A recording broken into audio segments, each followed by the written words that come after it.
Things like Grindr and some of these other apps that gay men and others use for finding sex really changed the way our patients and local populations were experiencing sexual well-being.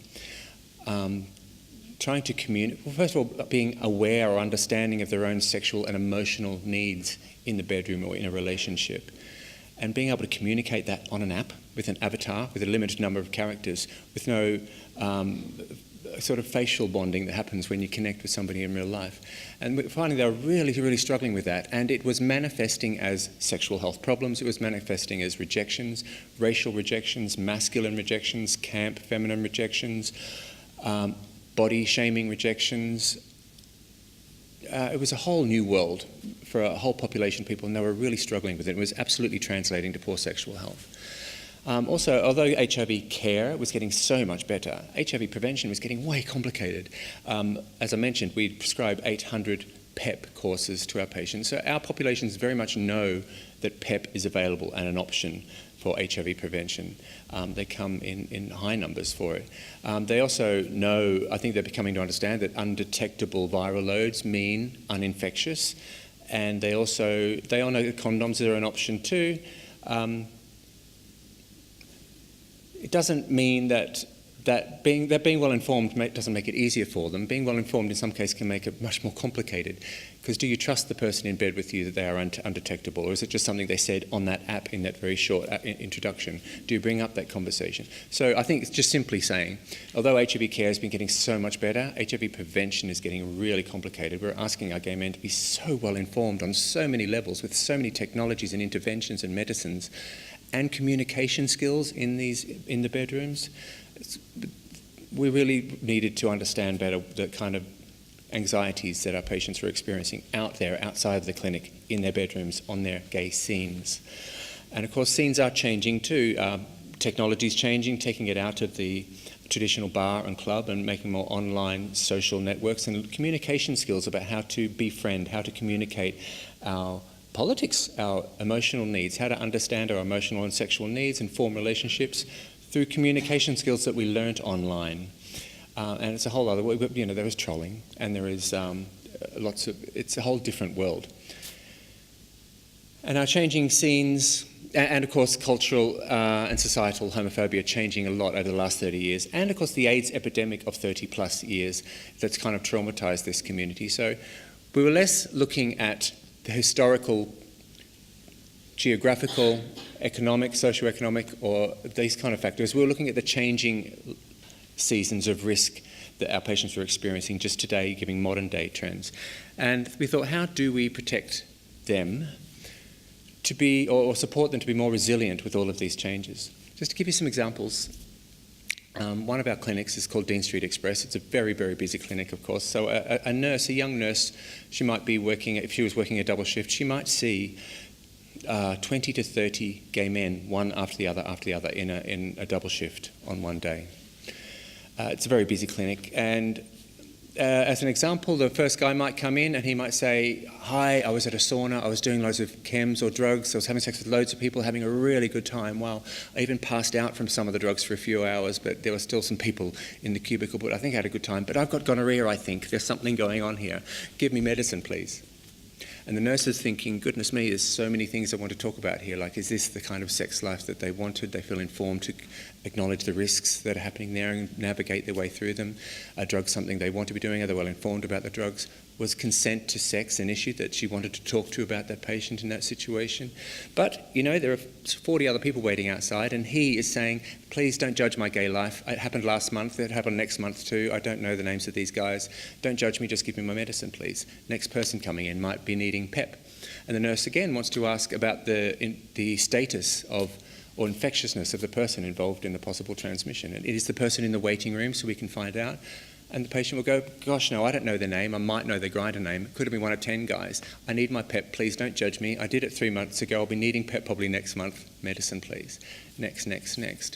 Okay, I'm exaggerating a little bit, but it is a very high-risk group of people who aren't acknowledging that they're high risk, people that we might be perceiving have a poor sense of sexual well-being, but they don't have any idea about it themselves. It's just become a norm for so many of them. And how do we support these guys to be resilient through these changes that have become so normalised for a lot of them, they don't even acknowledge that this is very poor sexual well-being. Well, we can't just lecture them in the busy clinic. So we thought, well, perhaps one of the best ways is really to support them with their cultural needs. One of them would be certainly app use support. And to give you another kind of example,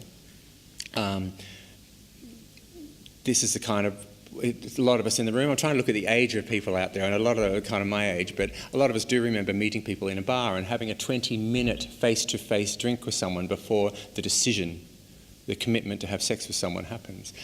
For a lot of our guys, the commitment happens on an app before they even get there, and that, a change of mind might not be very welcome. This guy, for instance, I kind of like this guy because, if you can all read, he's masculine, which is good, I guess. He's got manners, I like manners. He's got morals, I like that too. He wants no weirdos. He says no drugs. Good, I like that. This guy's trying to communicate his boundaries. He doesn't want to do drugs. No slags. I don't even know what that means. He says no camp. He says no BB, no bareback, which is good. He's also trying to communicate that he wants to use condoms. No scene queens, no one unemployed, no one over 35s. And then he asks, is anyone left? Which for me is kind of an indicator of how difficult it is. It's kind of an indictment of the times, I think. Now, this guy is trying to communicate his boundaries. He's trying to be safe. He doesn't want to use drugs. He wants to use condoms. But gosh, he's doing it badly. He needs our help. Now, is he talking to his best mates about this? Is he talking to his lovers about this? Is he talking to his mum and dad or his big brother about this? Probably not. He's only talking, we find, to us in clinic about it. And so that comes with a huge responsibility to support that. But it also raises the other issue. If they're not talking to us about, if they're not talking to each other, their lovers, their friends, their communities about their own sexual needs, emotional needs around sex and relationships, if it's only us, that's not good enough. That's dreadful. How do we support our local populations to have a dialogue within their own communities around this? And that gave birth to our Dean Street Wellbeing program, which is really, we thought how we wanted to hand the dialogue back to the communities. There had been this tradition of the sexual health clinics, or I'm going to say it again, the CLAP clinics, sort of on one side of this huge gulf, which is usually the National Health Service, government services sort of wagging their finger at the naughty gay men who have naughty bad sex all the time and spreading this disease. I know it's not really like that, but it can be perceived that way. And on the other side of this gulf was the naughty gay men misbehaving. And the two were kind of not at ease with each other. That was kind of the climate that when I started to work at Dean Street that we were aware of. If we did focus groups, we would invite the gay men to come into our building and we would talk to them with our presentations and take some notes and send them away and make a decision about what they needed after they left the room. We would segregate HIV positive people into groups and we would therapy them towards understanding that and segregating them from the HIV negative people or the newly diagnosed people, forgetting that out there in the real world, the HIV negative people and the HIV positive people and those on PrEP and those who are undetectable are all talking to each other on Grindr and in real life about their needs. They're not segregating themselves, it's only us doing that. So we thought, well, we have to really support our local communities.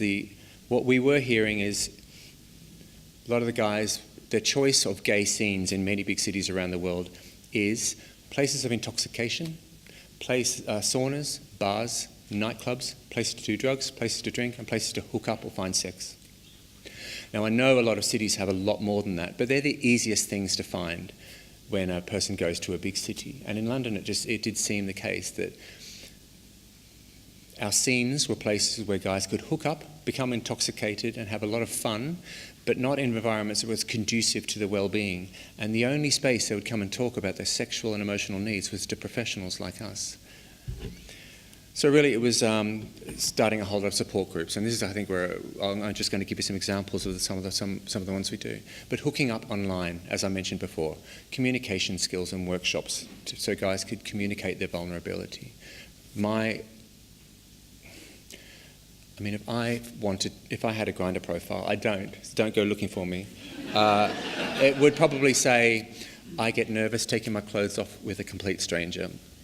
I don't want to be embarrassed to say that. I am vulnerable about my sexuality and I'm kind of proud of that. In fact, my vulnerability is one of the strongest, proudest, sexier things about me. And I have boundaries about who I will go to bed with, because I need to protect this life and health and sanity that I've forged over the many decades. And one of those boundaries is I don't go to bed with anyone unless they get that my vulnerability is one of those sexy things about me. And but if I'd said that on my Grindr profile, I would get things like, butch up dude, or what site do you think you're on? Rejections, which fortunately, I can handle rejection quite well because I've been surrounded by an amazing healthcare profession, and I'm lucky and I'm older. But not all of us are like that. In fact, a lot of us don't have that kind of resilience. So we really wanted to support our communities to be able to manage the communication skills and rejections and everything that happens online, to reflect on their sexual and emotional needs and communicate that the right way.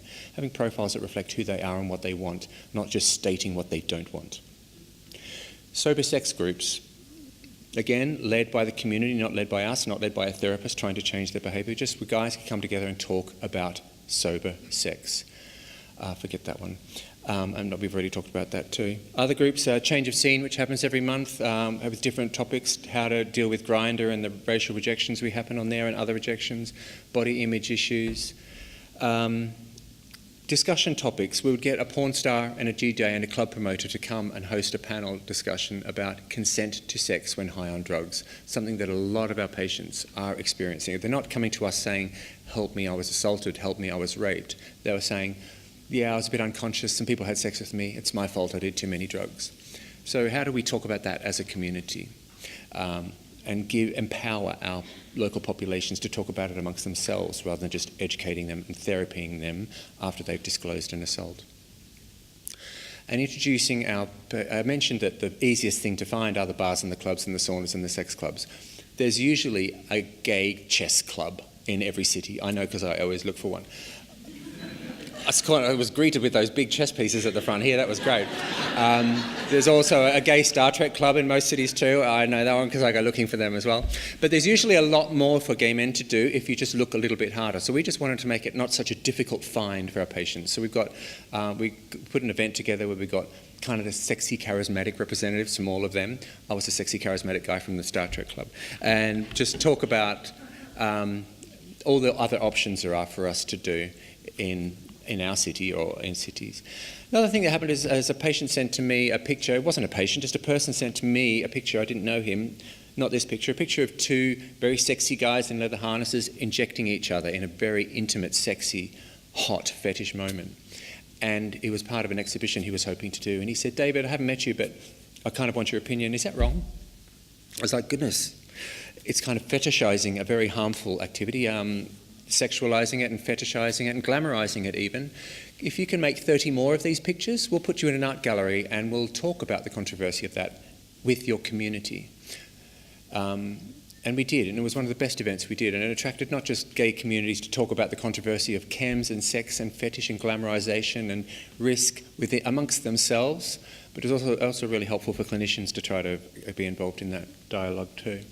A lot of, we filmed some people, we didn't film people having sex, the people went into a bedroom to have sex by their own choice, and we waited outside, and after they had sex, we interviewed them about the sex they just had. They still had that rosy glow of having just had sex, sort of beaming happy and couldn't stop touching each other, and they talked about the sex we had, and we did that twice. One, it was to remind us that sex can be about intimacy, particularly in 2016 when it can be about casual hookups, risk, rejection, danger, camp shaming, all these other kinds of things, that sex can be about intimacy and really sexy. It's also really good for clinicians too, who when someone catches gonorrhea for the second time this year and a clinician thinks it's because they had risky sex, to remind them that it's also because they had great sex. Sometimes we catch diseases because we have great sex. It's not just all about risk. So a lot of these services sort of function as both for the clinicians and for our communities.